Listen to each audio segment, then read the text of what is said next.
Bien, entonces, siguiendo con la exposición esta diapositiva que la acabo de terminar, pasamos a la siguiente, donde especificamos ya un poquito más en detalle el tema de lo que es archivo, que lo vengo comentando digamos, anteriormente.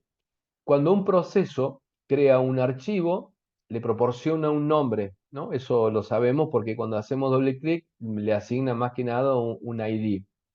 Cuando el proceso termina, el archivo continúa existiendo y puede ser utilizado por otros procesos mediante su nombre. Sí, porque es el nombre del archivo con el que figura en el disco, que para nosotros termina siendo cuando cobra vida, empezamos a ver y lo habíamos visto como el ciclo de vida de un proceso.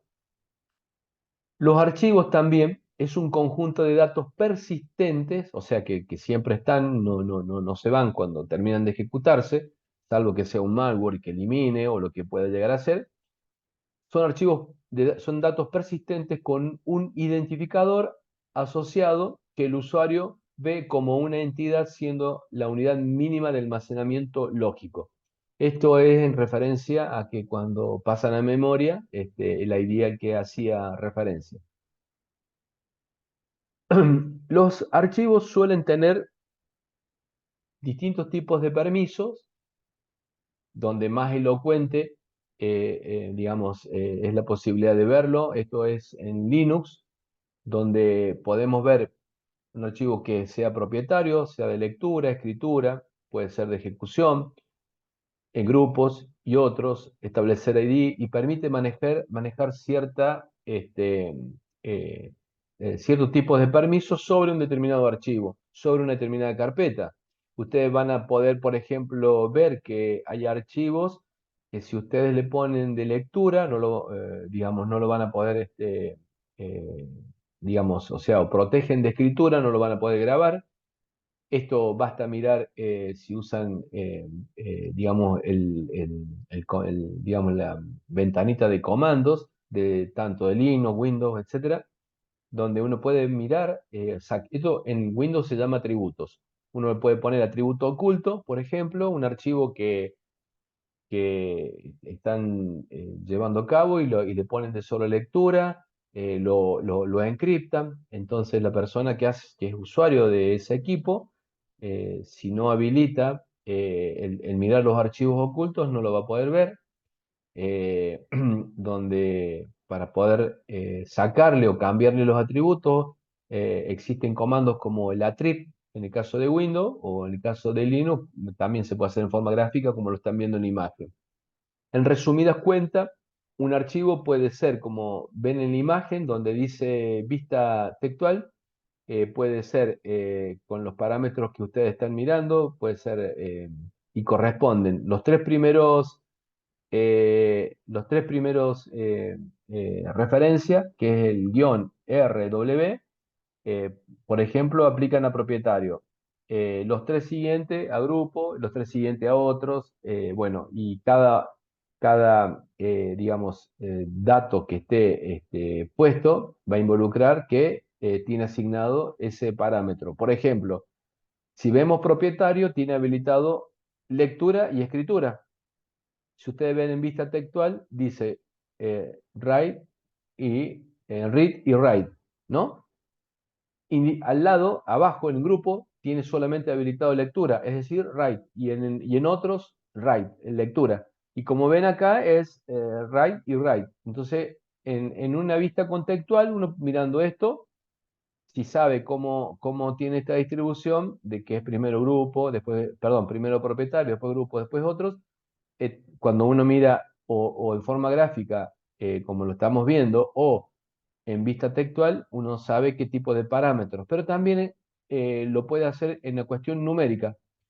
Entonces, cada uno de estos parámetros o atributos tiene su correspondiente vista numérica y de esta manera uno mirando el número o si sabe que, por ejemplo, qué es lo que suelen hacer cuando hay cuestiones de hackeo en los sitios web, ¿qué hacen? Si hay algún archivo, pueden acceder a un archivo que es necesario para poder modificar, lo ponen todo, habilitan todo, ¿no? Ejecución, escritura, ¿no? Para que desde forma externa se puedan manejar. Entonces, ¿qué hacen? Entran por alguna vulnerabilidad, un huequito que tengan, modifican el parámetro y después, digamos, pueden cometer daño. Básicamente, lo que más allá de cuál podría ser un propósito, que es de protección, como dije inicialmente, como esto empleado en la cibercriminalidad, los archivos tienen la posibilidad de tener un atributo. Pero el atributo sirve para proteger y los tipos de atributos son los que estamos viendo. Entonces, decimos que los archivos normalmente residen en dispositivos de almacenamiento permanente no volátiles como cintas, discos magnéticos, ópticos, memoria flash, etcétera, ¿no? Memoria secundaria, lo que le denominamos. El proceso se realiza mediante llamadas al sistema, pueden tener un formato específico o no tenerlo. Es el creador el que define la organización y significado de los bits que lo componen. Esto cuando hablo de archivos que son que no son normalizados por medio de un administrador de base de datos, por ejemplo. Supongamos, quiero mi programa para darle una protección de que no me lo vayan a copiar, tiene un determinado formato y lo guardo escondidamente en alguna de las carpetas que me crea, porque los desarrollos que hago son de Windows 10. Entonces, a esto puede hacer referencia a lo que dice este párrafo. El objetivo es conseguir abstracción del hardware de los dispositivos de almacenamiento. Y obviamente, en este punto hace referencia de como se mencionó en el primer párrafo, cuando introducimos un nuevo dispositivo de almacenamiento, como un pendrive, por ejemplo, tendrá la estructura muy parecida, pero más diminuta que la que tiene el propio disco. ¿Por qué? Porque cuando se asocia, se le asigna una unidad, que es lo que hacía referencia de un nombre, la unidad D. Supongamos que tengo la unidad C, nada más le pongo un pendrive a mi equipo, se transforma en unidad D, el sistema operativo lee la estructura, se fija cómo está formateado, cómo entiende ese formato y agarra y muestra en el explorador, y para nosotros es transparente. No sabemos cómo está formateado ni nada, solamente copiamos un archivo del pendrive, lo pasamos al disco o hacemos un backup del disco al pendrive. Para nosotros es transparente, pero todo este proceso de leer la estructura, que es lo que dije, la primera parte, toda esta estructura que tiene, seguidamente toda la estructura que puede llegar a tener donde se encuentran los archivos y donde se encuentra el espacio disponible, es lo que termina leyendo de esa información que tiene cada uno de los dispositivos a los cuales le accedo. Cuando hago clic en C, cuando hago clic en D, cuando hago clic, etc. Bien, tengo un subsistema de archivo, es un conjunto de módulos del sistema operativo encargado de la interacción entre el usuario y la información almacenada. La interfaz de usuario que proporciona un servicio que tiene la ubicación y la extensión. Es decir, en esa entrada de datos que tengo, me está indicando, eh, digamos, cuál es el tamaño que tiene. Va a tener mi video 10 gigas, al ejemplo, y la ubicación, ¿dónde empieza? El servicio de archivos, la seguridad, protección y cifrado, que forma parte de esa tablita y que formará parte que si está cifrado y tengo el programa que lo cifra, el archivo obviamente estará con ceros y unos, pero alterados o cambiados según el cifrado que tenga. Compartición, si es compartido o no es compartido, el tipo de acceso, de lectura, solo escritura, oculto, el soporte de los distintos tipos de archivos y un servicio de directorios que es la organización de la información. Todo esto es lo que he ido hablando y a esto le llama subsistema de archivos o conjunto de módulos del sistema operativo que se encargan de hacer eso. Los atributos de un archivo son el nombre, mm, identificador único, el tipo de archivo, si es ejecutable o no es ejecutable, la ubicación donde se encuentra, el tamaño, la protección, las fechas de modificación. Con eso me permite obtener los metadatos, es decir, que cuando sucede un evento, ¿no? Supongamos, el profesor de sistemas operativos le pide un trabajo que lo tienen que entregar el día jueves que viene. Algún alumno no lo hizo, digamos, lo hace el día viernes, tenía plazo al jueves, y lo hace el día viernes. Obviamente que ese dato queda guardado en el archivo y cuando lo envía le dice, mire, profesor, lo terminé el jueves, pero tuve problemas que no se lo pude enviar, no lo toqué el archivo más de ese día. Bueno, ¿qué es? Mirar el metadatos que tiene esta información de la fecha, propietario, fecha de modificación, y veo que lo hizo hoy, no lo hizo ayer. Entonces me sirve para tomar una decisión, ¿no? Para esto sirve los atributos, sirve para el aspecto forense, que estoy comentando y que digamos que lo tiene como uno de los atributos de los archivos.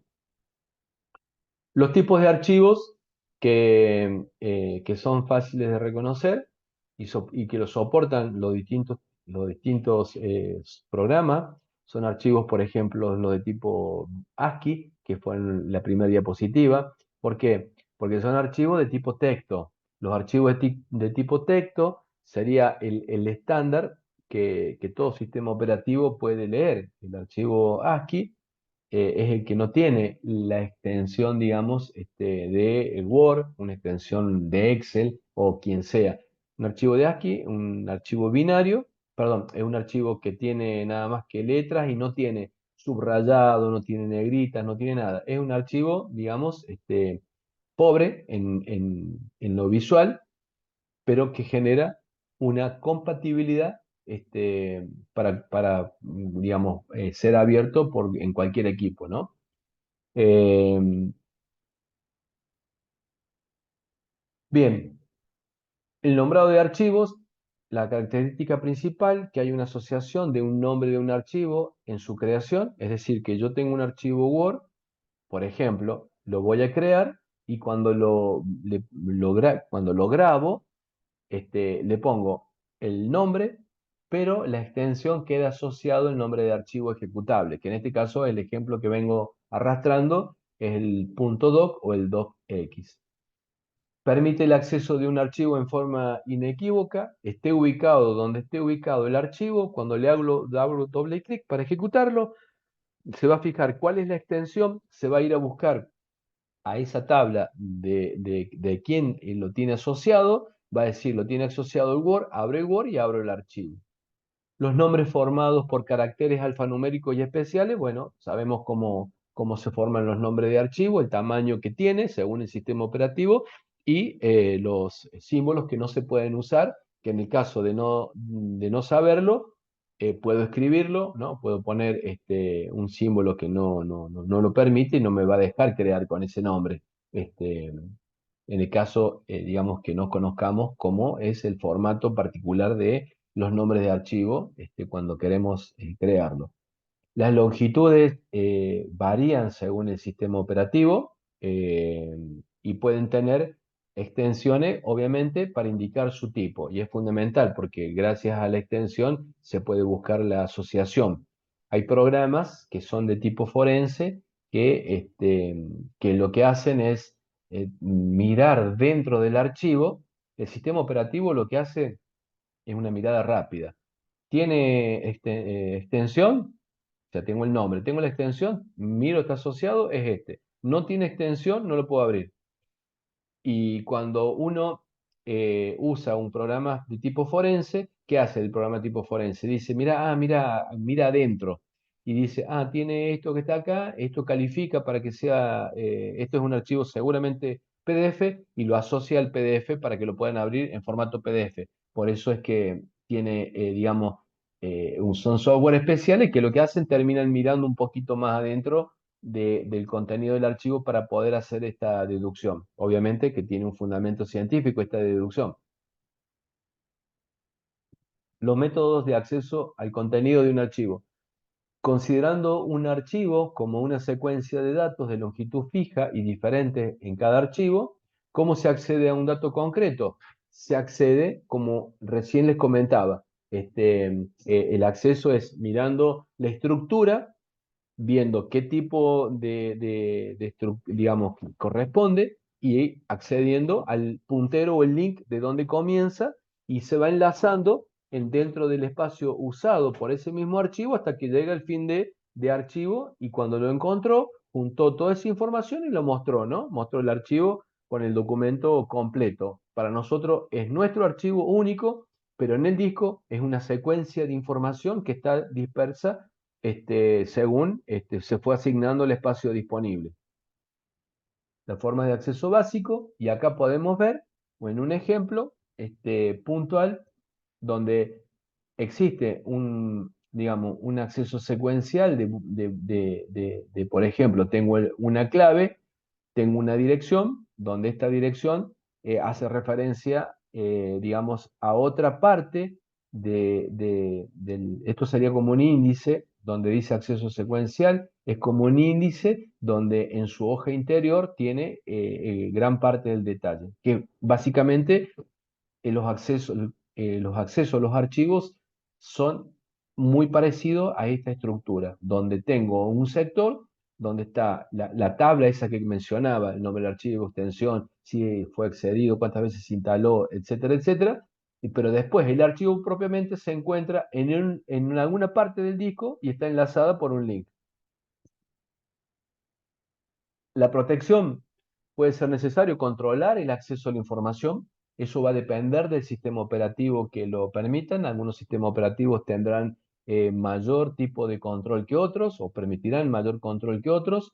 Tiene un esquema de privilegios por usuario o por grupos de archivos para determinadas operaciones de lectura, escritura. Tiene listas de control de acceso, que también esto es muy común cuando vemos, por ejemplo, en los routers que tiene control de lista de accesos de IP, por ejemplo. Bueno, acá tiene por nombres también se puede hacer, tiene un cifrado de archivos y esto generalmente tendrá más funcionalidades que otros dependiendo del sistema operativo. No es lo mismo tener un sistema operativo, por ejemplo, como Windows Server, donde puedo definir, por ejemplo, tengo un equipo, un Windows Server en mi casa, y pongo un Windows Server un VIME, un Windows Server en todas las universidades que doy clase. Entonces, los alumnos del UNVIME, cuando prendan sus computadoras para tomar mi clase, deberán poner su usuario y contraseña, que yo ya lo definí en los servidores, y que van a poder acceder únicamente a la plataforma y el contenido que les he habilitado dentro del logueo de ese usuario y contraseña, donde básicamente si ustedes tienen en su propio equipo un usuario y contraseña porque comparten con sus familiares, van a acceder a su escritorio. Pero acá, como están dentro de un ambiente cliente-servidor, al Windows Server que están accediendo, yo les he habilitado un determinado usuario con su usuario y contraseña, un determinado escritorio con las particularidades de la lista de control de accesos que hice, que tendré una tabla parecida a un formato de Excel con columnas, donde tendré en la fila, por ejemplo, los nombres de las carpetas. Y digo, y las columnas, los alumnos. Entonces, el alumno 1 puede acceder a imprimir en mi impresora que tengo al lado mío. El alumno 2 puede imprimir en la impresora que está en la Universidad X, ¿no? Y así voy distribuyendo en esa organización que me permite justamente esta estructura según el sistema operativo. Los directorios o carpetas son sistemas de organización de archivos que permiten al usuario acceder y localizar los archivos fácilmente. Obviamente que forma parte de todo en común con esta tabla que hice inicialmente, pero acá estamos especificando los nombres de los contenidos, del nombre de estas carpetas, donde está el nombre, el tipo de archivo, que es tipo de carpeta, el tamaño, quién es el propietario, la protección, la fecha de creación, la lista de bloqueos digamos, o de usuarios según el sistema operativo, como el caso de server, etc. Tienen obviamente una visión lógica, porque no es la visión física. La visión lógica es porque está disperso en el disco en distintos lugares, donde obviamente yo lo veo como una única estructura.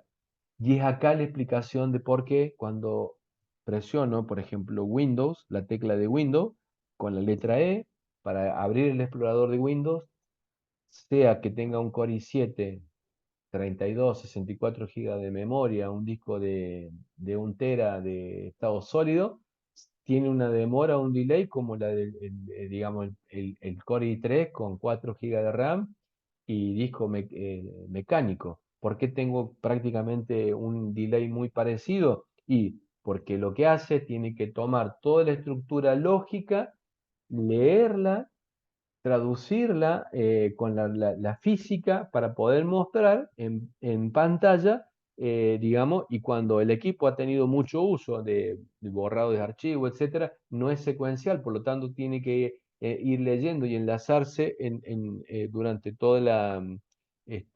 durante todo el recorrido para mostrar la estructura, me encuentro con esta lentitud. ¿Y por qué? Porque la tiene que leer cada vez que abro el explorador de Windows para el caso de Windows. Eh, Puedo tener un sistema de control de niveles, como lo tienen algunos sistemas operativos, donde obviamente hay un raíz y donde tiene también sus subcarpetas. Hago mención del path, que mencioné que forma parte de las variables de entorno en los sistemas operativos, que ya lo mencioné inicialmente, por lo cual me permite avanzar la diapositiva. La estructura jerárquica de árbol, que es lo que les comentaba y que así lo comentaba recién, reafirmándolo que cada vez que accedo tengo que barrer de nuevo para poder armar esta ruta y que me quede específicamente en el formato como lo vemos tradicionalmente, que del disco C me salen las subcarpetas o subdirectorios y que dentro de esto tiene otras subcarpetas o nombres de archivos. Bueno, esta estructura surge de la estructura que se arma para cada sistema operativo según su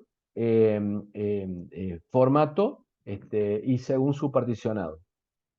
Existen algunos sistemas operativos que tienen distintos formatos, NFS, NTFS, FAT, etcétera, ¿no? Esto lo comenté recién. Tenemos sistemas operativos hoy en día que trabajan en red, que básicamente están embebidos dentro del mismo Windows, para el caso de que usan Windows, como el caso de que los que usan Linux u otro sistema operativo, donde para poder acceder al equipo digamos, remoto, me monta la estructura leyendo la parte que me permite leer. Por eso es que si estamos dentro, por ejemplo, del ambiente de la universidad y todos están en equipos en Windows conectados a una misma red, bajo un mismo router, si hago clic en red y está habilitada la parte de compartir, digamos, la parte digamos, pública, voy a poder leer y traer a mi máquina, o sea, traer mi pantalla, el contenido de lo público que se me visualiza del equipo remoto, que tiene obviamente su consecuencia de ciberseguridad, porque me pueden poner en mi carpeta contenido que le complique, digamos, legalmente. Eh, Existen diferentes tablas de control de acceso para gestionar la comunicación de los procesos de archivo, la tabla de escritor de archivo y la tabla de archivos abiertos. La tabla de escritor existe una por proceso, donde el usuario solo tiene acceso a un identificador, y la tabla de archivos abiertos existe una única en el sistema que contiene tantas entradas como operaciones sobre archivo haya sido permitidas.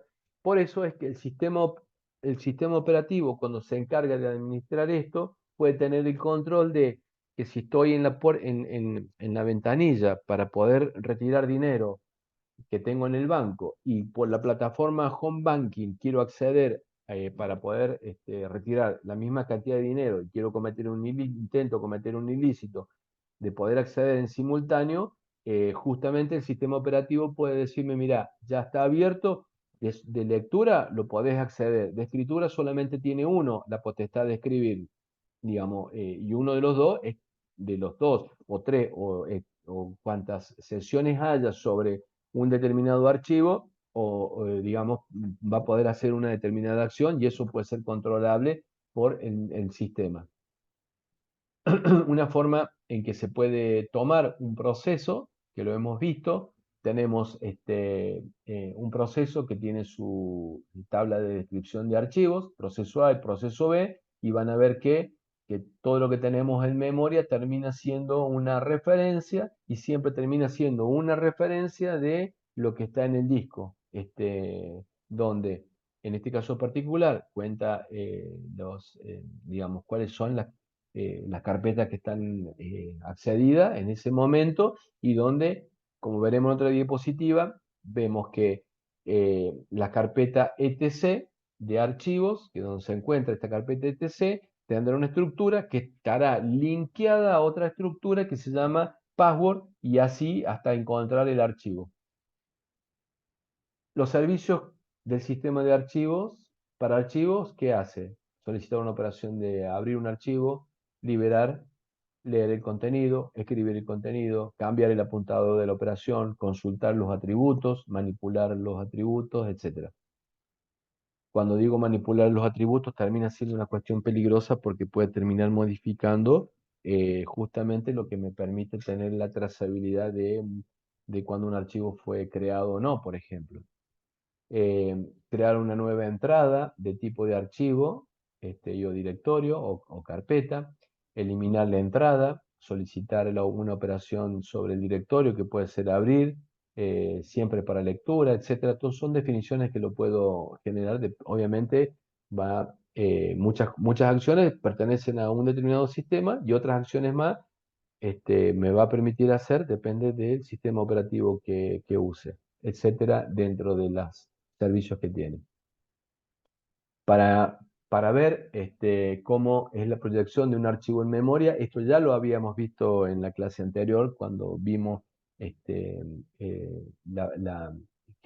digamos que la capacidad de lo que trae a memoria RAM es menor por el tamaño del archivo. Entonces, ¿qué hace? Trae un mapeo y ese mapeo que trae del proceso a memoria que se distribuye, como ven acá, en bloques, porque podemos tener una paginación, una segmentación, digamos, estoy trayendo conceptos así al azar para que se ubiquen en contexto, termina siendo una referencia al mapeo de memoria que se encuentra, digamos, en el disco.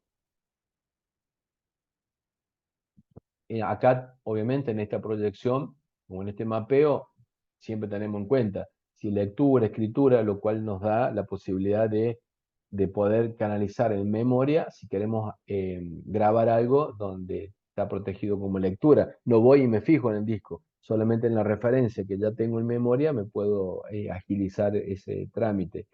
Eh, Puedo tener, bueno, solicitar protecciones específicas, como puedo definir la protección, si es privada, si es compartida, etcétera, donde con el avanzar del tiempo, mucha de esta información se encuentra en el mismo disco, como lo mencionaba inicialmente, y cuando hacemos referencia a una carpeta disco, me referencia ese adelantamiento de ejecución de traerme los datos que puedo llegar a necesitar, los traigo ya a memoria, pero ¿por qué, digamos, hago este proceso? Porque me paré en la carpeta de juegos.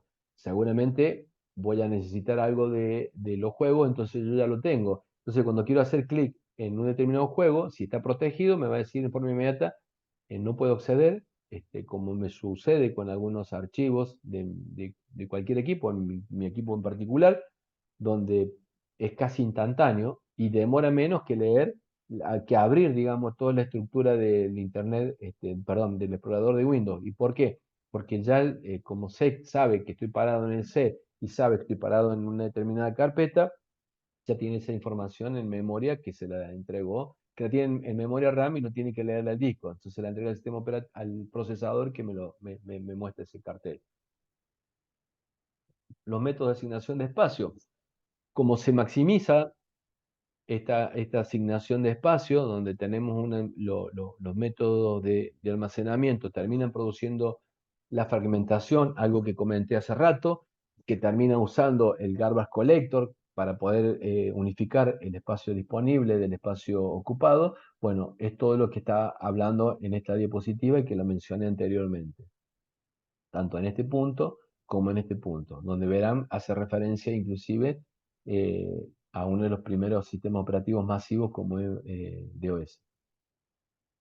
La gestión de espacio libre, seguimos el mismo concepto de que es una lista enlazada y que, que al cabo de mucha utilización de borrar, cargar, borrar, generar archivos nuevos, que a veces no, esta cuestión de vorágine de hacer todo este procedimiento no siempre es voluntaria del usuario, basta con acceder a Internet, a distintas páginas que se van descargando cada uno de los archivos, me genera, digamos, esta fragmentación que de vez en cuando tengo un volumen de cierta cantidad de gigas, digamos, bajados como temporarios, y sin embargo el disco me queda con espacio corto, y si que los programas que vienen para agilizar el funcionamiento del equipo, uno de esas es eliminar los temporarios, que si sé dónde están ubicados, lo puedo eliminar tranquilamente. Eh, bueno, esta información que muestra esta diapositiva es la que comenté, que hay un espacio del disco físico donde reside lo que se conoce con el nombre, digamos, general del Master Boot Record, donde tiene un número asignado para decir si el máster ese está correcto o no, y es el que del estado inicial para poder levantar el contenido del sistema operativo.